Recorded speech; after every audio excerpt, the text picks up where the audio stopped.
Congo. Je vous invite sur le meilleur blog de Belgique, www.banamikili.skyblog.com.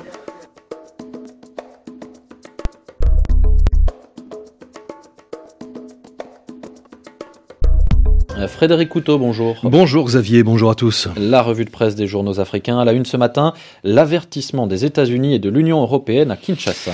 En début de semaine, Washington et Bruxelles ont en effet tapé du poing sur la table. Les États-Unis sont préoccupés par une tendance à la hausse des intimidations, du harcèlement et des arrestations des membres de l'opposition et des leaders de la société civile en RDC. C'est ce que rapporte le site d'information congolais Direct CD. Pour Washington, Kinshasa doit mettre fin à ces violations de droits des opposants avant que le dialogue convoqué par le président Kabila n'ait lieu.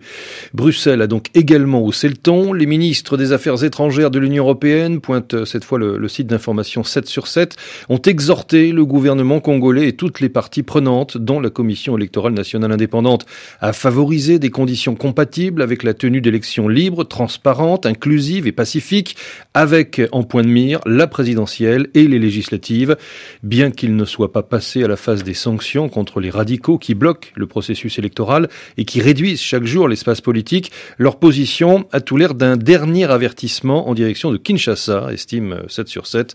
Après avoir lancé des mises en garde à répétition, l'Occident pourrait se trouver à bout de patience et frapper finalement les personnalités présumées responsables du blocage du processus électoral et des restrictions des libertés fondamentales. Cet appel de l'UE et des États-Unis, Frédéric, sera-t-il entendu par Kabila et par les siens ? Eh bien, on peut en douter, répond le pays, au Burkina, car depuis des mois, il est de plus en plus manifeste que le président congolais manœuvre pour se remettre dans la course pour la prochaine présidentielle, que lui interdit pourtant la Constitution.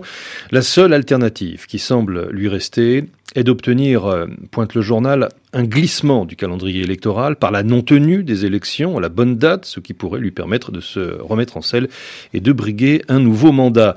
Si la communauté internationale a encore la faiblesse de croire en la bonne foi du pouvoir de Kinshasa à aller à des élections, elle devrait se convaincre une fois pour toutes du contraire, car Kabila est en train de mener tout le monde en bateau, lance encore le pays dans le seul but de s'accrocher donc au pouvoir.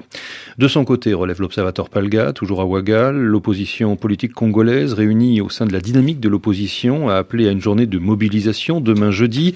Elle entend contraindre le pouvoir à organiser la présidentielle dans le délai constitutionnel, c'est-à-dire en novembre 2016. Pour autant, s'interroge le quotidien ouagalais, parviendra-t-elle à faire fléchir Kabila de cet entêtement à se maintenir au pouvoir au terme de ce qui est prévu être son second et dernier mandat ? Autre question, cette fois posée par Jeune Afrique. Que va faire maintenant Moïse Katumbi ? Après son inculpation pour atteinte à la sûreté intérieure et extérieure de l'État, Moïse Katumbi, candidat déclaré à la présidentielle, a été autorisé à quitter le territoire national pour suivre des soins médicaux appropriés en Afrique du Sud, mais finalement, confie à Jeune Afrique un magistrat de la capitale congolaise, peu importe la décision de l'opposant, le scénario voulu par Kinshasa paraît irréversible, disqualifié de la course à la présidentielle, un candidat populaire devenu le principal rival du camp présidentiel. Visiblement, ce n'est pas évident de mettre Katumbi en prison, admet un cadre de la majorité présidentielle, interrogé toujours par Jeune Afrique. Le dossier est complexe, explique-t-il, et divise au sein même de l'entourage du chef de l'État.